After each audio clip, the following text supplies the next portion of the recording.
আজ সকাল থেকেই বড় লেজিনেস ফিল হচ্ছিল, তাই সানডে হওয়া সত্ত্বেও আমি আর বাজারে যাইনি। কিছু জিনিস অনলাইনে অর্ডার করেছিলাম, তার মধ্যে একটা চকলেটও আনিয়েছিলাম মাম্মামের জন্যে। তবে ও বলল এটা ওর ফ্রেন্ডকে বার্থডে গিফট হিসেবে দেবে, যার বার্থডে 4th ছিল। তো মাম্মামের এই জেস্চারটা দেখে আমার কিন্তু ভীষণ ভালো লেগেছে। বাচ্চাদের এই ব্যাপারগুলো ছোটোর থেকে শেখাই উচিত। তো আজকে মাম্মাম ব্রেকফাস্টে খেলো চিজ স্যান্ডউইচ উইথ ওয়েফার্স, আর আমি খেলাম ব্রেড বাটার।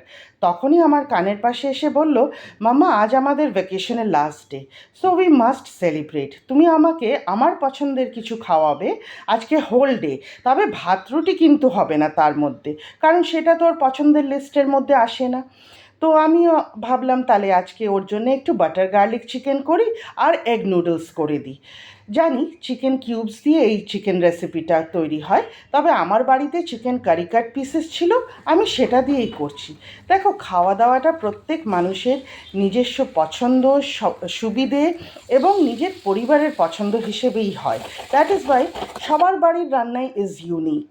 তো আমার বাড়িতে আমার মেয়ে যেভাবে ভালোবাসে আমি সেইভাবেই তৈরি করছি। আর সেটা করতে করতেই ভাবলাম আজ ওকে ডিনারেও চিংড়ি মাছের বালাচং আর একটু ভাত করে দেব, ভাতে উচ্ছেও সেদ্ধ দেবো। আসলে চিংড়ি মাছটা মাম্মামের কিন্তু ভীষণ পছন্দের খাবার।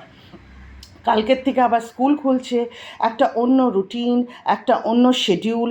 তো তার মধ্যে আমাদের দুজনেরই physically mentally fit and happy থাকাটা ভীষণভাবে প্রয়োজনীয়।